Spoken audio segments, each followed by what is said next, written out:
dear listeners. Welcome to the latest episode of our podcast. Today, we have a real and captivating story about the journey of obtaining a visa. It's a story many of you might relate to. We'll hear it from our friend, Ollie. So if you're ready, join us on this journey. Brian, are you excited? Oh, absolutely, Sophia. I can't wait to hear Ali's story. It's always fascinating to hear about these personal journeys. Let's dive in. Ollie, tell us how this all started. Why did you decide to study in the United States? Well, I've always dreamed of studying at a top university in the US. The opportunities, the culture, and the education system there are amazing.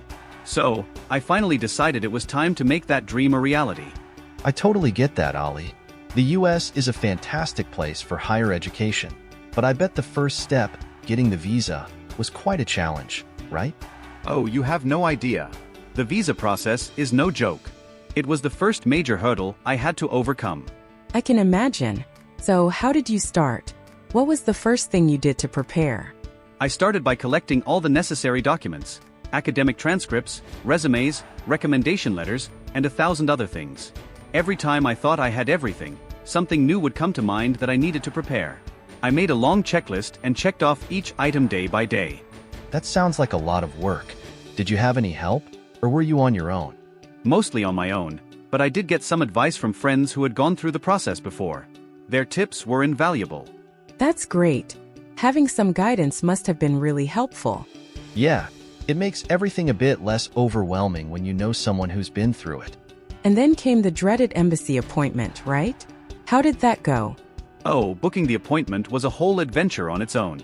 The slots were filling up fast, and I had to keep checking the website constantly. After several attempts, I finally managed to book a date. The interview day was approaching fast, and my stress levels were through the roof. I can feel the tension. How did you handle the nerves? I tried to stay calm and focused. I kept reminding myself that I had done everything I could to prepare. Talking to friends helped too. Yeah, having a support system makes a huge difference. Absolutely. Sometimes just knowing others are in the same boat can be a huge relief. Tell us about the interview day. What was it like? The interview day arrived. I went to the embassy and waited in line. While waiting, I met a few others who were there for their interviews too. One was a doctor attending a medical conference, and another was a family visiting their daughter who was studying in the US. These conversations helped ease my anxiety a bit. It's amazing how a little conversation can help calm your nerves. Did you feel more at ease after talking to them? Definitely. It was reassuring to know I wasn't alone in this. And then it was your turn, right? How did you feel walking into the interview room? It was my turn. I entered the embassy, went through several security checks, and reached the interview room. The visa officer was a young, kind woman who greeted me with a smile. She said, hello, can I have your documents, please? I handed over my documents, and she began asking questions. That must have been nerve-wracking. What did she ask you? She asked why I wanted to go to the United States. I told her I wanted to pursue a degree in computer engineering at university name. Then she asked if I had a scholarship, and I explained that I had a partial scholarship and would cover the rest of the expenses myself. After a few more questions, she smiled and said, everything seems to be in order. Your visa is approved. I couldn't believe it. All the stress and worry transformed into pure joy.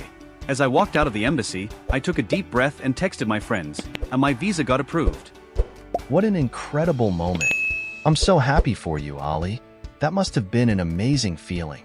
It really was. All the hard work paid off, and I was finally ready to start my journey. And we're so glad you shared this story with us. It's a great reminder that perseverance pays off. Ollie, there were a few terms and phrases you used that I think might be worth clarifying for our listeners. For example, what exactly do you mean by partial scholarship? Oh, sure. A partial scholarship means that the university covers part of my tuition and fees, but I still need to pay for some of the costs myself, like living expenses and other fees. That makes sense.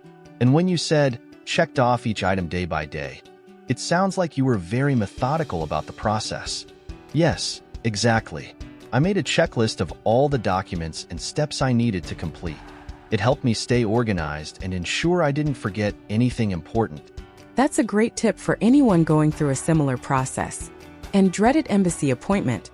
That phrase really captures the anxiety, doesn't it? Definitely. It's one of those things you know is crucial, but it feels so daunting because so much depends on it. Totally. And it's good to remind everyone that having a support system can make a big difference, like you mentioned earlier. Absolutely. Talking to friends who had been through it before and meeting others in the same situation really helped. Well, Ollie, thank you so much for sharing your story with us. It's been truly inspiring. Any final words for our listeners? Just keep going, no matter how tough it gets. Believe in your dreams and work hard, and eventually, you'll get there. Great advice. And to all our listeners, remember to stay positive and keep striving for your goals. That was Ali's story and his journey to get a visa. We hope this story has inspired you to keep striving for your goals, no matter the challenges. Until the next episode, have a great day and keep dreaming big. Thank you for listening to this episode. If you have similar stories, be sure to share them with us. Goodbye. Goodbye, everyone.